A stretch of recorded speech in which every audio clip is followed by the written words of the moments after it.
함께 같이 읽겠습니다. 시작. 게바가 안디옥에 이르렀을 때에 책망받을 일이 있기로 내가 그를 대면하여 책망하였노라. 야고보에게서 온 어떤 이들이 이르기를 전에 게바가 이방인과 함께 먹다가 그들이 오매 그가 할례자들을 두려워하여 떠나 물러가매 남은 유대인들도 그와 같이 의식함으로 바나바도 그들의 의식에 유혹되었느니라. 그러므로 나는 그들이 복음의 진리를 따라 바르게 행하지 아니함을 보고 모든 자 앞에서 게바에게 이르되 네가 유대인으로서 이방인을 따르고 유대인답게 살지 아니하면서 어찌하여 억지로 이방인을 유대인답게 살게 하려느냐 하였노라. 아멘. 갈라디아서는 바울이 3차 전도 여행 중에 에베소에서 쓴 편지입니다. 갈라디아서는 로마서하고 거의 비슷합니다. 그래서 굉장히 우리의 신앙을 더 그 믿음을 갖게 하고 믿음으로 구원받는다고 하는 그 확신의 말씀이 갈라디아서에 더 기록되어 있습니다. 바울이 에베소에서 갈라디아 교인들에게 이 편지를 쓴 이유가 우리는 1장에서 지난주까지 배웠듯이 외부의 다른 복음을 가지고 온 자들이 갈라디아에 있는 교인들을 유혹해서 이방인들, 갈라디아에 사는 이방인들 뿐만 아니라 유대인들이 그곳에 와서 기독교인으로 개종해서 이제 신앙생활하는 자들에게 다른 복음을 가지고 와서 그들을 유혹하고 넘어뜨리고 그런다는 소식을 듣게 되는 것입니다. 그래서 바울이 에베소 3차 전도여행을 하다가 에베소에서 머물면서 그 소식을 듣고 그곳에서 갈라디아 교인들에게 편지를 쓴 내용이 갈라디아서입니다. 바울이 갈라디아서를 기록하면서 우리가 1장에서 공부했듯이 사도권을 강하게 주장을 하죠. 왜냐하면 그 당시에 바울의 사도권을 부정하고 부인하는, 인정하지 않으려고 하는 사람들이 많았기 때문입니다. 그들이 어떤 사람들이었습니까? 바로 율법주의자들, 유대인들 가운데 율법주의자를 불리는 그런 사람들이었습니다. 바울이 그들을 대항해서 자신의 사도권을 그토록 주장했던 이유가 무엇이었을까요?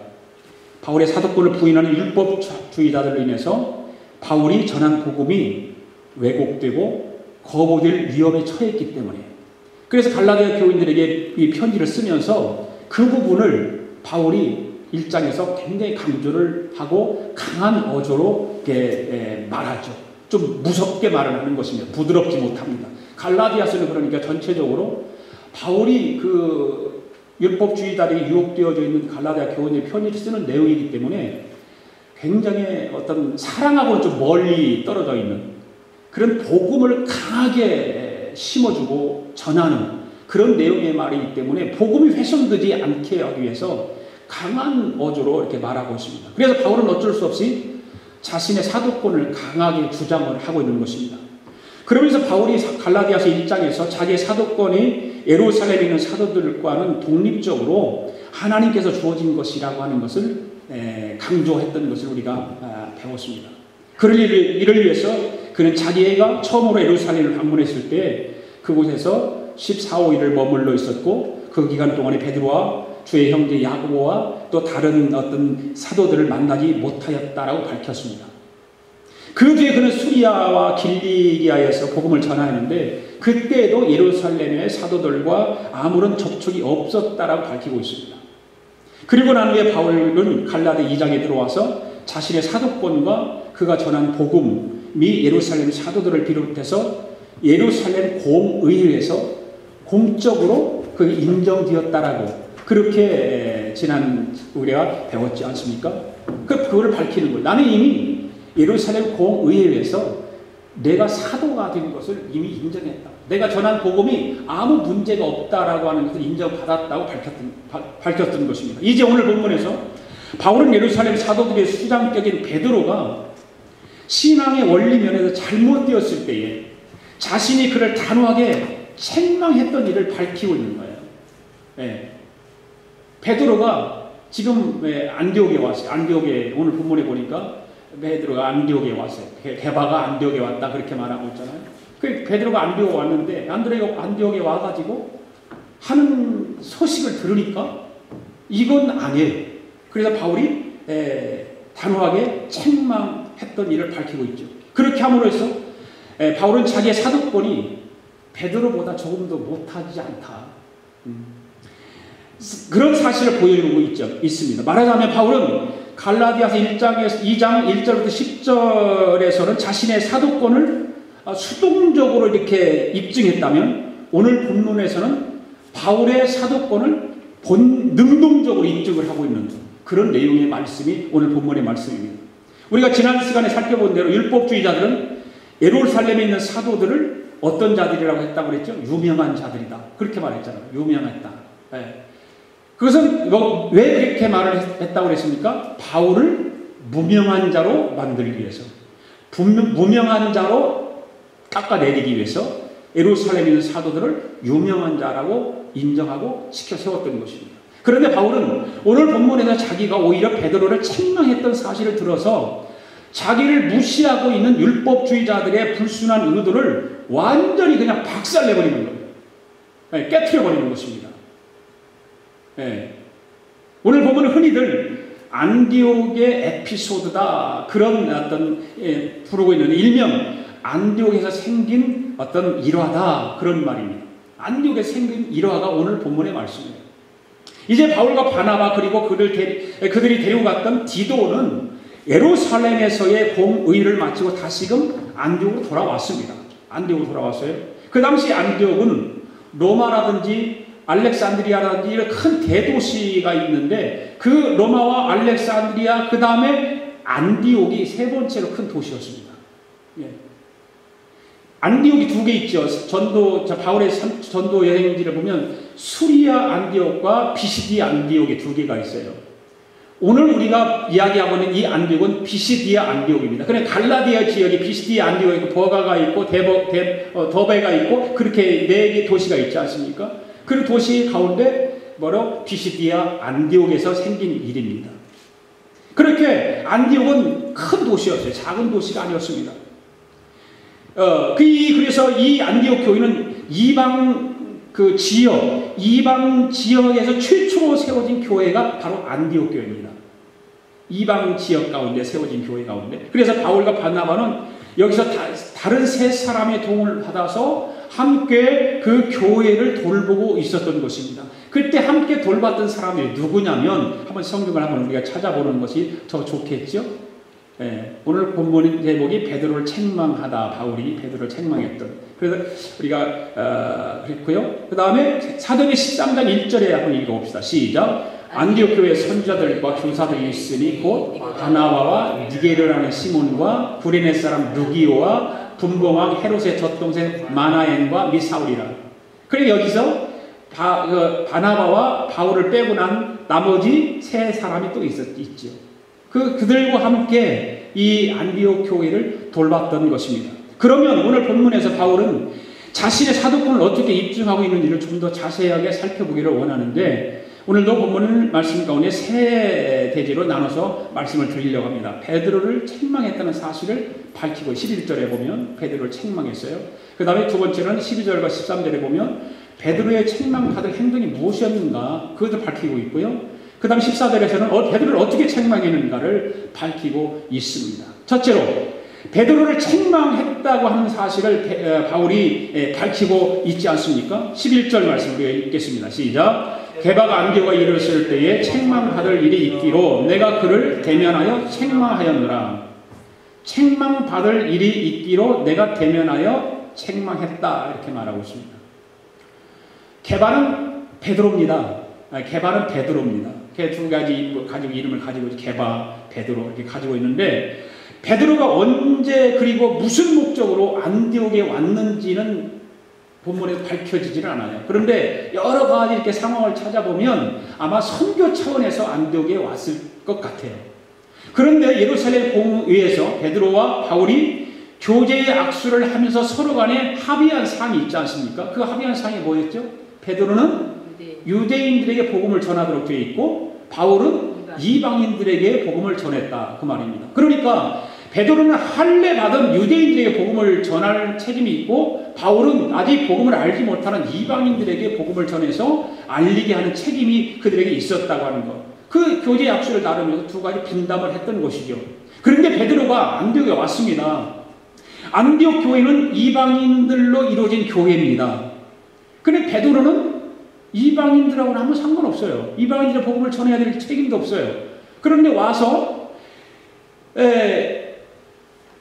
그 이방인들 안디옥에 있는 사람들과 같이 잘 어울려서 같이 밥도 먹고 또 초대하면 초대하는 데 가가지고 음식도 자주 먹고 좋은 교제를 이렇게 이루는 사람입니다. 그런데 베드로는 어떤 면에 사도들의 수장격인 사람입니다.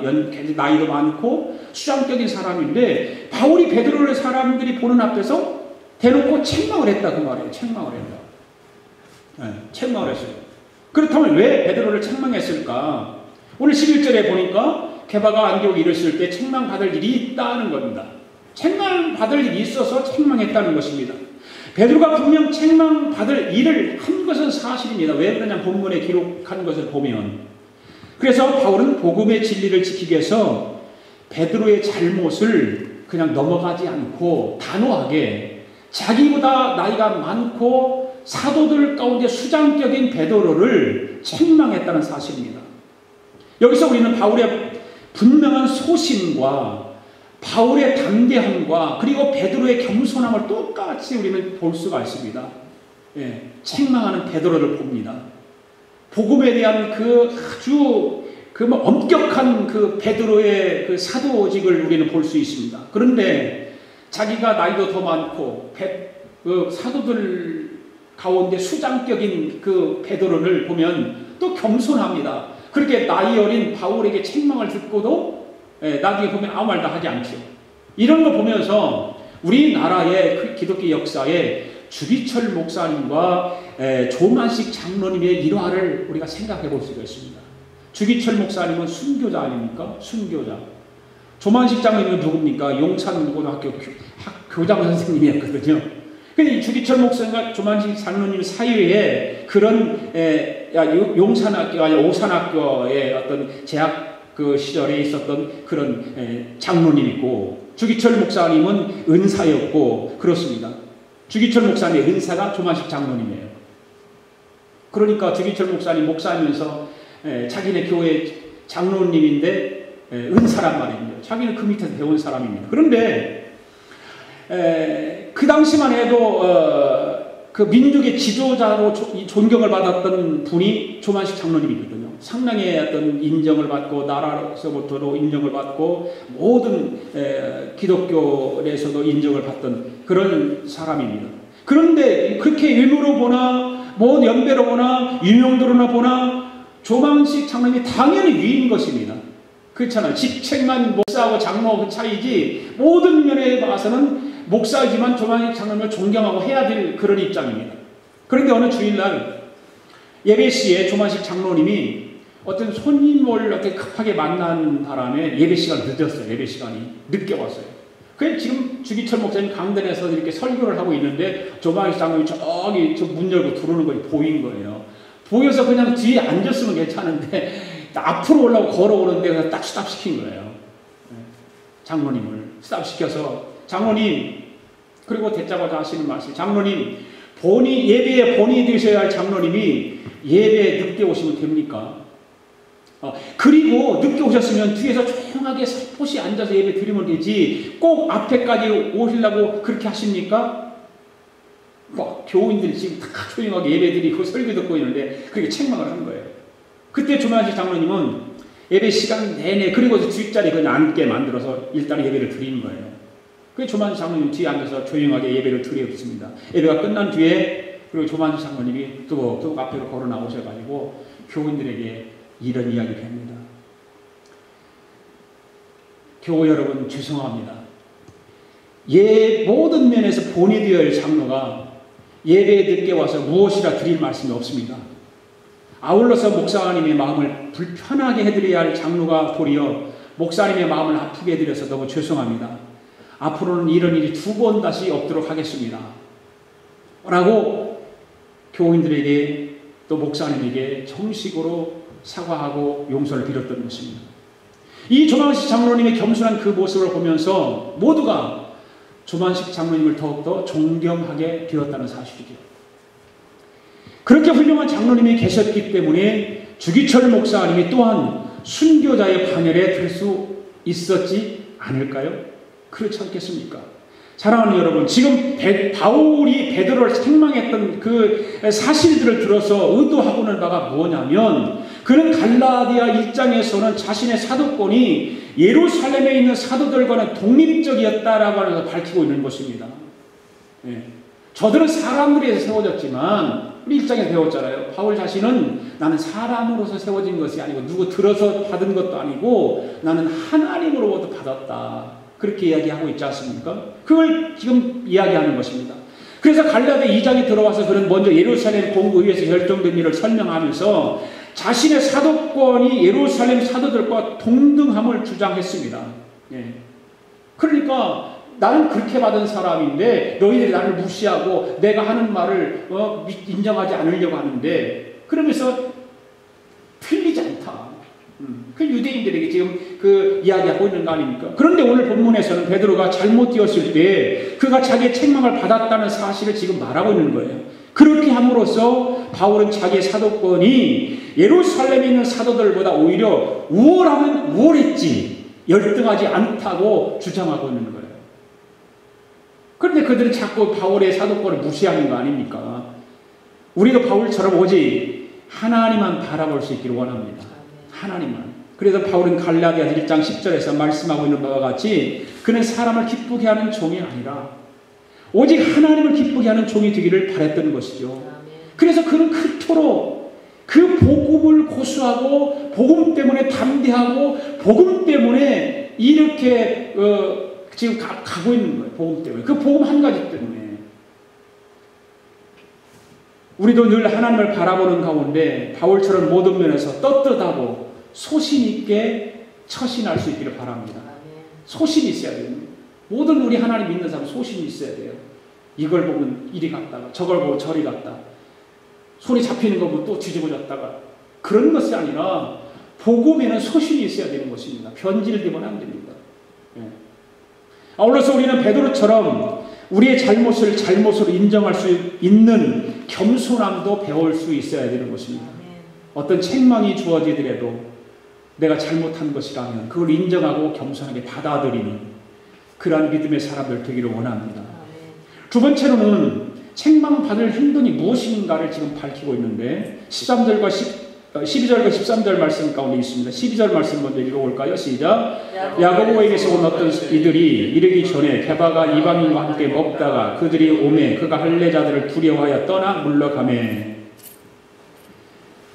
야고보에게서 온 자들이다. 어떤 이들이라. 바로 이제 세번역 성경이라든지 그런 공동번역 같은데 야고보의 친구들이라 그렇게 기록을 했어요. 야고보의 친구들이 지금 지금 안디옥에 왔습니다. 그들이 누구냐? 누굴까요? 율법주의자들이죠. 유대인 율법주의자들이죠. 그 율법주의자들은 이방인들이 예수 그리스도를 믿는 것만으로는 부족하다고 얘기한 사람들 아닙니까? 그것만은 부족하니까 어떻게 하라고 그랬죠? 율법을 지켜야 되고 할례를 받아야 된다. 덧붙이는 거죠. 그래야 완전 구원이 이루어진다라고 생각하는, 그것이 진짜 복음이라고 얘기한 건 아닙니까? 예. 한마디로 이들은 예수 그리스도의 의를 전적으로 믿고 신뢰하는 자들이 아니라 인간이 더럽고 냄새나는 의를 내세우려고 했던 사람들, 자꾸 사람의 의를 드러내려고 하는 사람들이 바로 율법주의자들이죠. 예. 결국 그들의 태도는 뭐냐면 예수님 당시의 서기관들과 바리새인과 마찬가지였던 것입니다. 그래서 예수님은 마태복음 5장 20절에서 서기관과 바리새인들을 율법주의자들이 뭐라고 말했는가? 또 한번 읽어볼까요? 거기는 기록이 없는 제가 안 적어놨는데 제가 읽어드릴게요. 내가 너희에게 이르노니 너희 의가 서기관과 바리새인보다 더 낫지 못하면 결단코 천국에 들어가지 못하리라. 바로 이런 말씀을 우리가 보면 그 율법주의자들이 그 의도하는 것이 사람의 의를 드러내려고 했던 그런 것들이 서기관과 바리새인 같은 사람들이었다. 그러니까 서기관과 바리새인들 같지 않으면 하나님의 천국에 들어갈 수 없다. 그런 얘기를 하는 것입니다. 그렇습니다. 서기관과 바리새인의 의, 곧 인간적인 의로는 천 백성이 될 수 없는 것이죠. 예. 우리가 이것은 어디에서도 배웠죠? 예수님의 산상수훈의 말씀에서도 배웠던 거예요.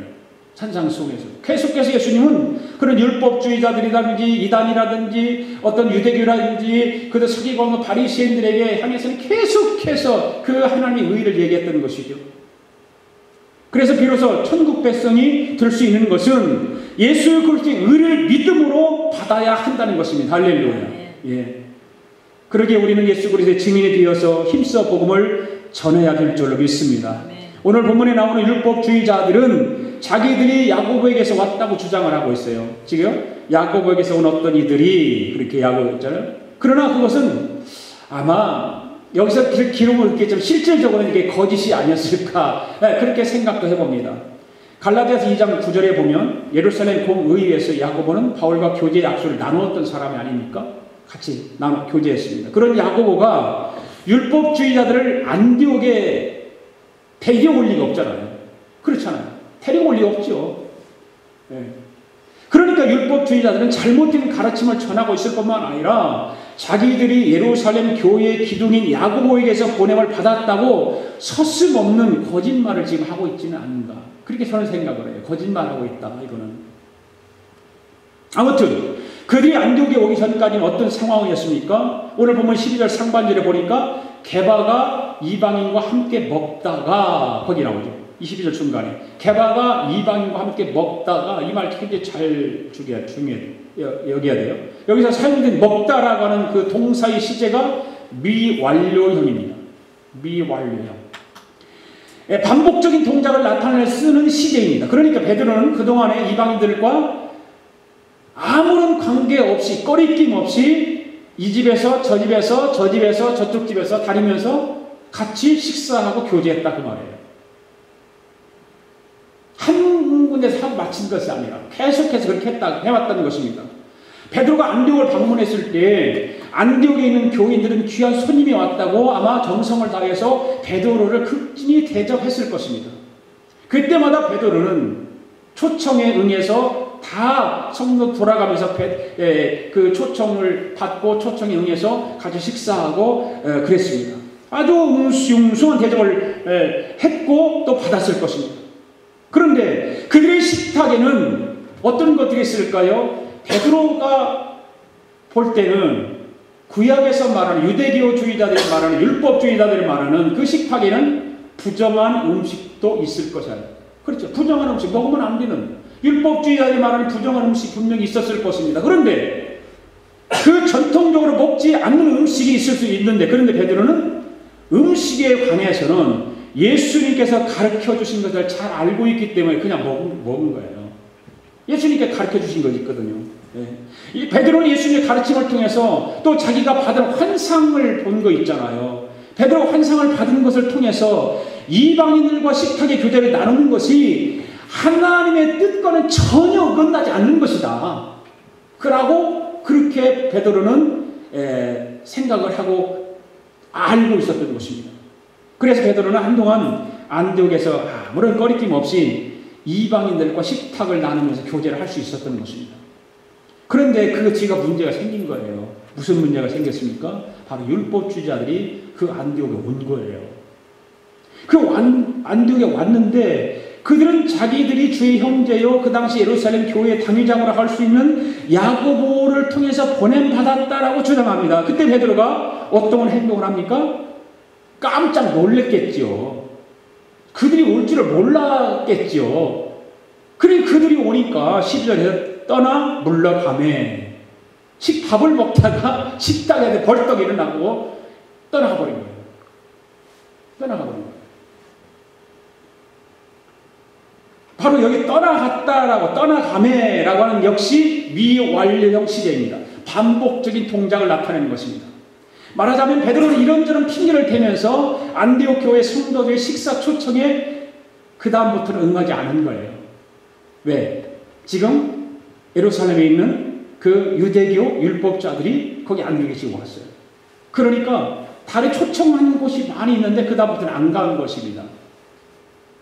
그러다 보니까 베드로는 그들과 같이 식사를 하지 않을 뿐만 아니라 그러면서 그들과 전에는 잘 어울렸는데 그 율법주의자들이 도착하면서부터는 안디옥에 있는 교인들하고 어울리지도 않는 거예요.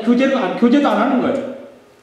아마도 안디옥 교회 성도들은 베드로의 돌변한 그런 태도에 대해서 좀 이상하게 생각했어요. 그렇지 않겠어요? 그렇잖아요. 실컷 밥도 잘 먹고 교제도 하고 재밌게 지냈는데 갑자기 유대교 율법자들이 와가지고 딱 나타나니까 그렇게 잘했던 베드로가 자기들 만나지도 않고 교제도 안 하고 그런 것입니다.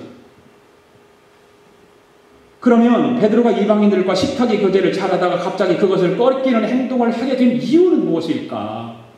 12절 하반절에 보니까 그가 할례자들을 두려워했다. 할례자들을 두려워했다.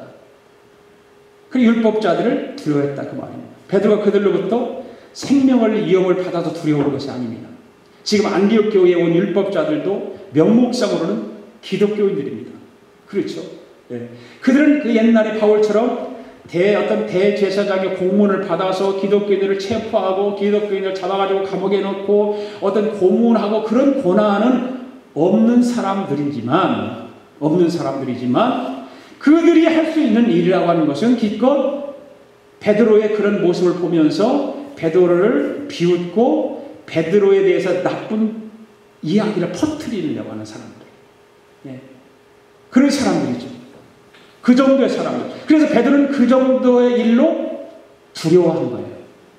그래서 그런 교제를 나누는 것도 끊어버리고 식사 나누는 것도 끊어버리고 그러니까 그는 바울에게서 책망받을 만한 마땅한 일을 저지른 것입니다. 바울이 당연히 이것을 책망할 수밖에 없는 것입니다. 여러분, 바울이 베드로를 왜 책망했는지를 좀 이제 아시겠죠? 왜 책망했는가? 아시겠죠? 우리는 여기서 베드로의 옛 성품을 한번 생각해 볼 수 있겠죠. 베드로는 어떤 사람이었는가? 베드로는 어떤 사람이었습니까? 예수님과 함께 죽겠다고 큰 소리 쳤던 베드로가 예수님 십자가에서 달려 돌아가시기 전에 빌라도 법정에 들어가섰을 때에 어떻게 했습니까? 조그마한 계집 종 아이의 예수와 같은 사람이다, 같은 일당이다라고 얘기하니까 자기는 예수님 모른다고 부인했던 베드로 아닙니까? 벌벌벌 떨었던 사람 아닙니까? 그런 베드로가 부활을 하신 예수님을 목격하고 부활하신 예수님께로부터 복음 전파를 위해서 보내심을 받았는데 그러고서도 그는 사명을 망각하고 어디로 갔습니까? 부활하신 예수님 무덤에 이제 돌아가시고 부활하신 예수님 만났을 때 어디서 만났죠? 베드로를 예수님이 바닷가에 가서 복음 전파해야 될 베드로가 가서 자기가 바닷가로 도로 가버린 거예요. 도로 가버린 거 아닙니까? 예수님 베드로를 만났을 때가 이제는 너를 고기를 낚는 어부가 되지 않고 이제는 사람 낚는 어부가 되게 하겠다고 불러서 세웠는데 그러면 예수님을 3년 동안 따라다니면서 복음을 들었으면 복음 전파를 해야 되지 않겠습니까? 그런데 다시 옛사람으로 돌아가서 디베라 바다로 가서 고기를 잡고 했습니다. 이렇게 베드로는 우유부단하고 겉만 베드로의 옛 성품이 나타나게 된 거예요. 나타나게 된 거예요. 이 베드로의 행동은 어떤 결과를 초래했습니까? 13절 봅시다. 시작. 남은 유대인들도 그와 같이 의식함으로 바나바도 그들의 의식에 유혹되었느니라. 자, 한 사람의 그 잘못이 어떻게 되었습니까? 그 파장이 어떻습니까? 자기의 실제 모습을 감추고 다른 행동을 하는 것이 바로 그 의식인데 바로는 지금 그들의 의식에 유혹되었느니라. 의식이 뭘까요? 의식에 대한 개념을 쉽게 이해할 수가 있는 데가 누가복음 20장 20절 말씀입니다. 한번 읽어볼까요? 시작. 이에 저희가 엿보다가 예수를 총독의 치리와 권세 아래 붙이려 하여 정탐들을 보내어 그들로 스스로 의인체하며 예수의 말을 책잡게 하니 의인체하며 의인이 아닌 사람이 의인체하는 거 바로 의식하는 사람이겠죠.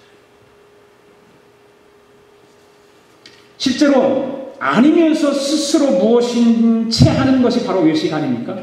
그렇지 않아요? 그렇죠. 그게 의식이죠. 가진 것 없으면서 가진 척 하는 사람이 의식하는 거예요. 잘나지도 못하면서 잘난 척 하는 사람이 의식이죠, 그것이. 그런데 보통 외식이라고 하면 평소에 나쁜 태도나 불순종 감정이나 좋지 않은 행동을 감추고 일부러 좋은 체 하는 것입니다. 그렇죠. 좋은 체 하는 것. 그렇지만 베드로의 경우는 정반대죠. 정반대. 그럼 보통 외식은 잘 못난 사람이 잘난 척하는 것이 외식인데 베드로는 다르지 않습니까? 베드로는 마땅히 해야 할 행동을 감춰버리고 하지 말아야 할 행동을 했기 때문에 그런 거예요. 그동안 베드로는 이방인들과 잘 어울려 지냈습니다. 그러다가 율법주의자들이 오니까 마치 자기는 이방인들과는 교제하지 않은 채 한 것입니다. 그렇잖아요. 그게 외식하는 거죠. 베드로의 외식적인 행동은 그래서 다른 사람, 오늘 본문에 보니까 다른 사람들에게 영향을 주었다는 거예요. 예. 남은 유대인들도 그와 같이 외식함으로 바나바도 그들의 외식이 유혹되었다. 한 사람의 외식으로 인해서 다른 사람들까지 지금 영향을 미쳤습니다. 베드로의 외식적인 행동을 보고서 함께 있던 그 크리스찬 유대인들도 베드로를 따라서 이방인들과 교제를 슬슬 끊기 시작합니다. 지금 안디옥 교회는 크리스찬 유대인들이 와 있습니다. 거기서 살고 있는 것이거든요. 살고 있어요. 지금 같이 어울려서. 그런데 베드로의 그런 행동을 보고서 지금 살살살 이방인들과 거리를 멀리하는 거죠.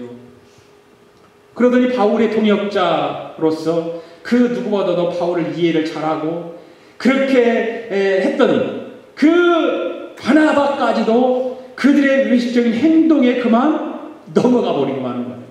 복음의 완벽한 그 바나바인데도 불구하고 베드로의 그 외식적인 행동에 바나바도 넘어가는 것입니다. 여러분, 바나바는요, 바울의 회심하고 난 뒤에 처음으로 예루살렘을 방문했을 때에 그 사도 바울을 사도들에게 데리고 가서 정말 이렇게 보호해주고 옹호해줬던 사람이 바나바거든요. 굉장히 좋은 분이에요, 바나바는. 또한 길리기아 다수에 있는 바울을 안디옥으로 데려와서 함께 안디옥 교회를 위해서 사역하도록 만든 사람이 바로 바나바거든요. 이처럼 바나바는 안디옥 교회의 목회자 가운데 한 사람으로서 안디옥 교회에서는 매우 중요한 위치에 있는 그런 목사입니다. 그 뒤에 바나바는 바울과 함께 1차 선교 여행을 다니기도 하고 바울과 함께 선교 여행을 같이 하면서 오직 믿음으로 말미암아 구원을 얻는다고 하는 그 바울의 설교를 수도 없이 들었을 거 아니에요. 또한 자신도 그렇게 전했을 것입니다. 분명하게 그렇게 전했을 것입니다. 그들은 이방 지역에서 많은 열매를 맺었습니다. 갈라디아에 있는 여러 교회들도 그때 생겨났기 때문에. 그런데 율법주의자들 때문에 뜻하지 않은 문제가 생기자 바나바는 바울과 함께 예루살렘 공의에 참석했습니다. 그리고 바울과 함께 율법주의자들에게서 복음을 옹호합니다. 그리고 난 뒤에서 안디옥에 돌아와서 그는 바울과 함께 안디옥 교회를 돌아보고 있었습니다. 이처럼 바울은 지금까지 바나바는 바울과 함께 가르치고 바울과 함께 기도하고 바울과 함께 목회하고 바울과 함께 고통을 나누었던 동역자가 바나바입니다. 누구보다도 서로가 서로를 이해하고 깊이 사랑했던 사이입니다. 이런 바나바까지도 그 베드로 한 사람의 의식적인 그 행동에 물들어버리고 만 거예요. 무서운 거예요. 그러니까 한 사람의 잘못으로 인해서 파급이 어느 정도 미친다고 하는 거. 그러니까 바울이 얼마나 그것을 듣고 보면서 기가 막히겠습니까? 좀 세상 말로 하면 좀 환장하는 거죠. 환장하는 거죠. 속이 터지는 것입니다. 그들의 의식적인 행동은 안디옥 교회에 있는 이방인들에게 깊은 상처를 주었을 것입니다. 게다가 그들의 행동은 예루살렘 공의회에서 패배한 율법주의자로 하여금 다시금 활기를 띠게끔 만들어준 거 아니에요. 지금 바울이 강하고 완고한 복음을 외치고 그들의 주장을 지금 거의 좀 잠잠하게 만들려고 한 그런 때에 이로 인해서 다시 그 율법주의자들로 하여금 활기를 뒤찾게 만드는 그런 기회를 주마는 것입니다. 또한 그들의 의식적인 행동은 그걸로 끝나지 않고 그것이 한번 그런 파급이 생기면 그것이 막 전염병처럼 쫙 파급에 막 퍼져가는 것이죠. 결국 이러한 소문은 갈라디아에 있는 여러 교회에까지 파급을 끼치게 된 것입니다. 그래서 바울은 통분한 심정으로 갈라디아서를 기록하고 그런 거예요. 그냥 이 갈라디아 전체에 읽어보면 정말 바울의 그 아주 완고한 그 복음을 이야기하는 거거든요. 네. 전혀 빈틈이 없는 그러니까 이런 통분함이 있으니까 그렇게 그 편지를 쓸 수밖에 없겠죠. 이런 사정들을 생각해 볼 때 우리는 바울이 일어나서 자기의 대선배라고 할 수 있는 베드로를 책망한 태도를 충분히 이해할 수 있는 것입니다. 아멘. 자, 그렇다면 세 번째로 바울이 베드로를 책망한 내용이 무엇이냐 말이에요. 내용. 지금 우리가 대충 봤는데, 자, 내용을 한번 우리가 세 번째로 내용을 한번 들어봅시다. 14절 시작. 그러므로 나는 그들이 복음의 진리를 따라 바르게 행하지 아니함을 보고 모든 자 앞에서 게바에게 이르되 네가 유대인으로서 이방인을 따르고 유대인답게 살지 아니하면서 어찌하여 억지로 이방인을 유대인답게 살게 하려느냐 하였느라. 책망한 내용입니다. 책망한 내용. 바울은 베드로에게서 영향을 받은 안디옥 교회의 유대인들과 심지어는 안디옥 교회의 목회자였던 바나바까지도 복음의 진리대로 행하지 아니함을 보았습니다. 보았어요. 여러분, 복음의 진리가 무엇입니까? 복음의 진리는 무엇입니까? 하나님은 사람의 외모를 취하지 아니한다고 했습니다. 따라서 할례받은 유대인이나 할례받지 않은 이방인이나 구분 없이 누구든지 예수 그리스도 안에서 예수 그리스도를 믿기만 하면 구원을 받는다고 하는 것이 복음의 진리입니다. 할렐루야. 그게 복음의 진리입니다. 갈라디아서 3장 26절 28절 말씀을 한번 읽어보겠습니다. 시작. 너희가 다 믿음으로 말미암아 그리스도 예수 안에서 하나님의 아들이 되었으니 누구든지 그리스도와 합하기 위하여 침례를 받은 자는 그리스도로 옷 입었느니라. 너희는 유대인이나 헬라인이나 종이나 자유인이나 남자나 여자나 다 그리스도 예수 안에서 하나이니라. 할렐루야. 아멘. 구분이 없어요. 구분이 없어요. 놓아서도 안 믿는 거예요. 그런데 베드로를 유시해서 남은 유대인들과 바나바는 사람을 외모로 취하는 거예요. 외모. 그럴 수 있어요. 우리도 그럴 수 있습니다. 믿음이 좋다고 해도 이런 상황에 빠지면 사람을 외모로 볼 수밖에 없고 외모로 취할 수밖에 없어요. 그런 상황이 와요. 사람들은 보통 어떤 잣대를 댈 때 나한테는 관대하잖아요. 그렇죠? 다른 사람에게는 정확하게 잣대를 잘 대는데 나에게는 그 잣대를 못 댄다는 말이죠. 다 그래요. 다. 근데 나에게 잣대를 잘 댈 줄 아는 사람이 진짜 멋진 사람이죠. 진짜 멋진 사람이죠. 그 사람이 다른 사람을 잣대 댈 수 있어요. 다른 사람 비평할 수 있어요. 근데 자기에게는 자기가 자기를 비평 못해요. 자기 그 잣대를 못 댄다고요.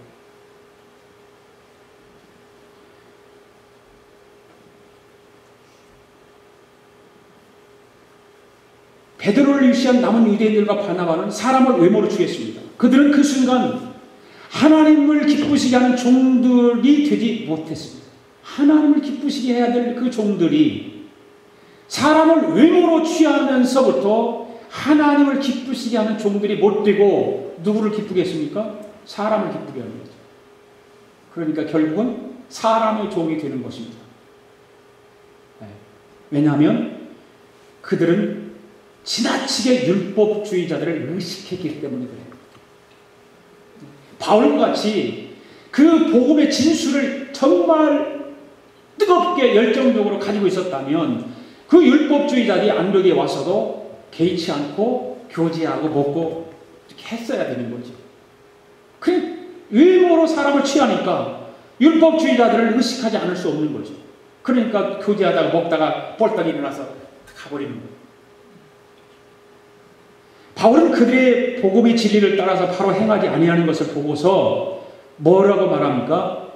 모든 자 앞에서 게바에게 이르되 그러죠. 모든 자 앞에서 게바에게 이르되. 바울은 게바와 베드로를 심하게 책망을 합니다. 어떻게 책망합니까? 모든 지금 사람들, 그 안디옥에 있는 모든 교인들을 있는 데서 지금 베드로를 책망하는 거예요. 개인적으로 불러 책망한 게 아니에요. 바울은 베드로를 하는데 공개적으로, 아주 공개적으로 책망합니다. 여기서 사용된 이르되라고 하는 동사는 반복적인 행동을 나타내는 동사가 아니라 일의적인 동작을 나타내는 동사입니다. 그러니까 바울은 어느 날 나를 잡아서, 예를 들면 우리식으로 하면 교회가 연말에 공동회의를 하잖아요. 그런 공동회의와 같은 모든 사람들이 모였을 때 공개적으로 잘못을 지적하면서 책망을 했던 거죠. 바울이 그렇게 한 의도가 무엇입니까? 바울이 왜 그렇게 했을까? 디모데전서 5장 20절 말씀 한번 읽어볼까요? 시작. 범죄한 자들을 모든 사람 앞에 꾸짖어 나머지 사람으로 두려워하게 하라. 이 말씀 기가 막힌 말씀, 중요한 말씀이에요. 정말 중요한 말씀이에요.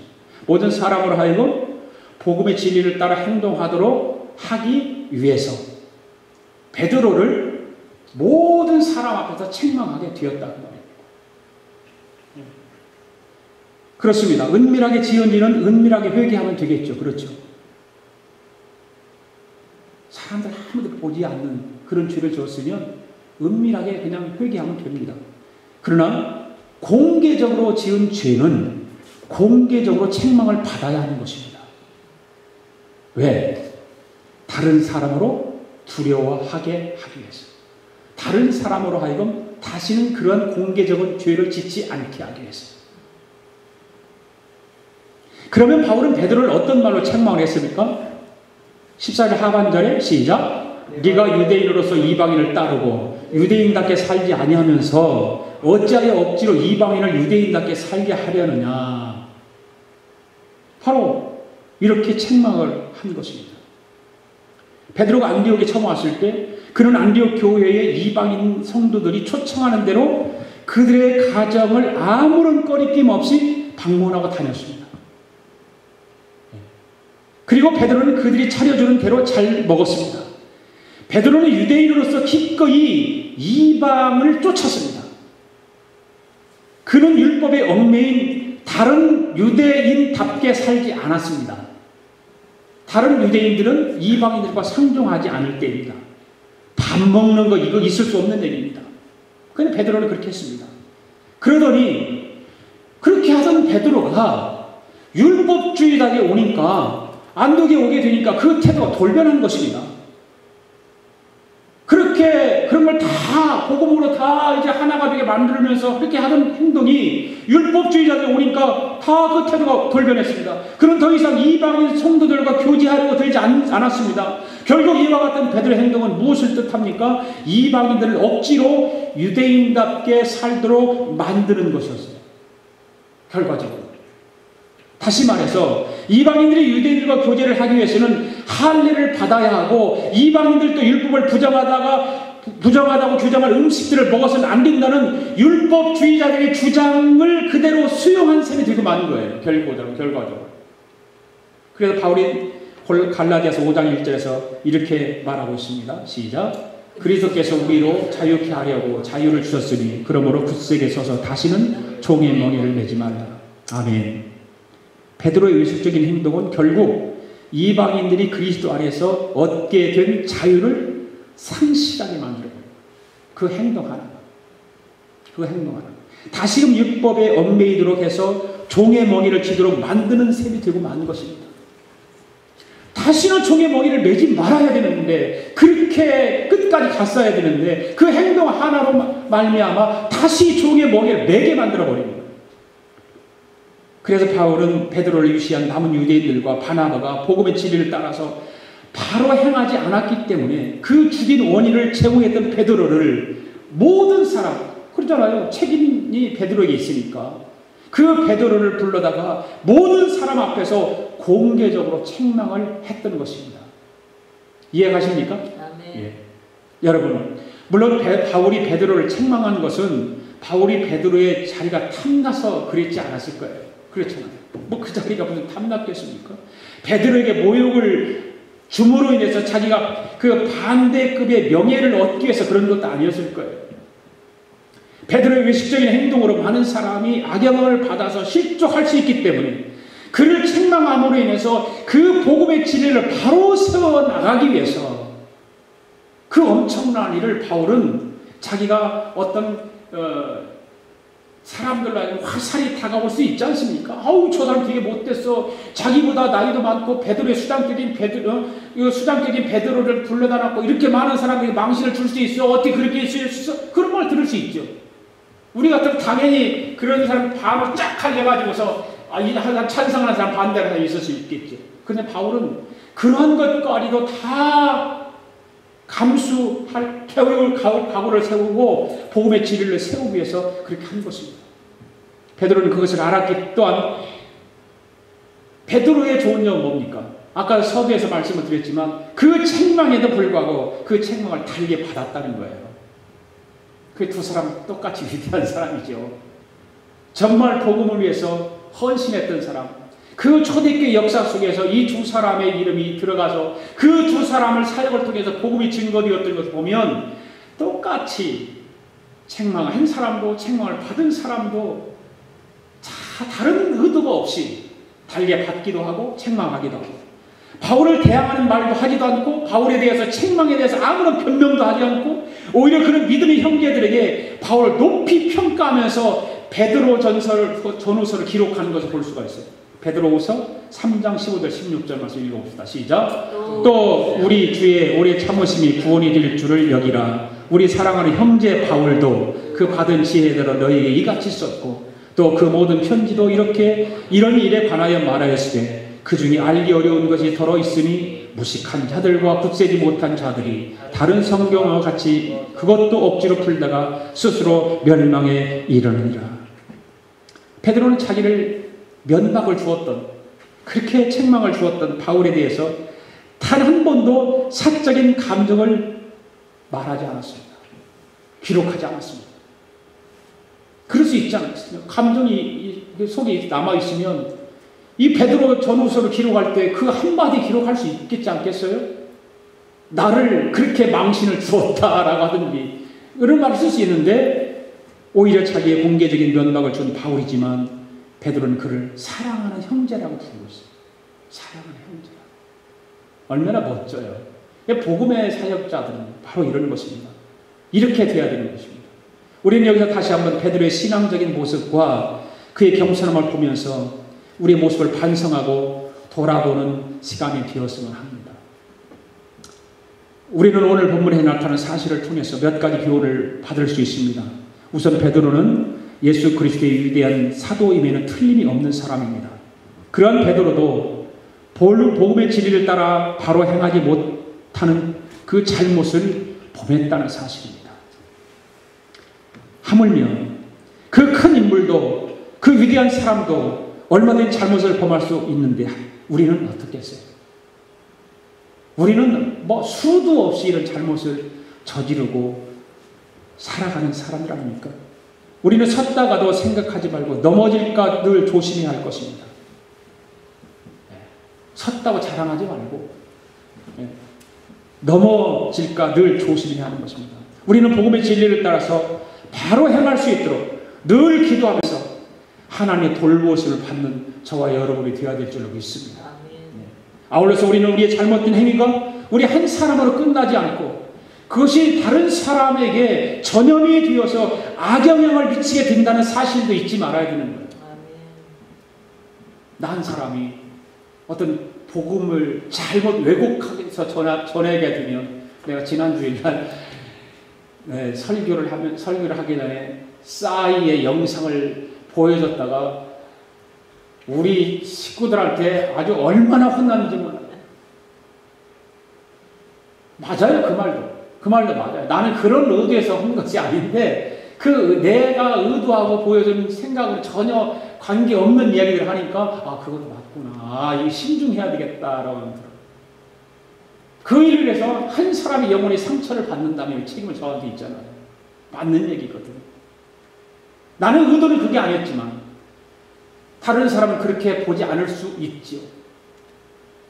그래서 내가 많이 반성을 해요. 반성을 하고 생각하라고 깨닫고 이런 것도 항상 신중하게 생각하고 좀 물어와서 해야 되겠다.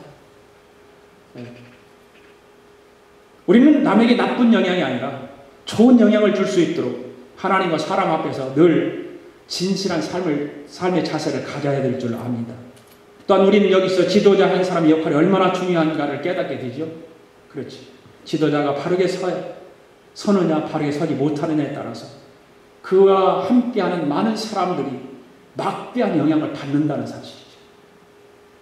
따라서 우리는 늘 지도자를 위해서 기도해야 될 줄로 믿습니다. 아멘. 지도자가 복음의 진리를 따라 바로 행할 때 그를 따르는 모든 사람들도 비로소 복음의 진리를 따라 바로 행할 수 있기 때문입니다. 할렐루야. 아멘. 기도합시다.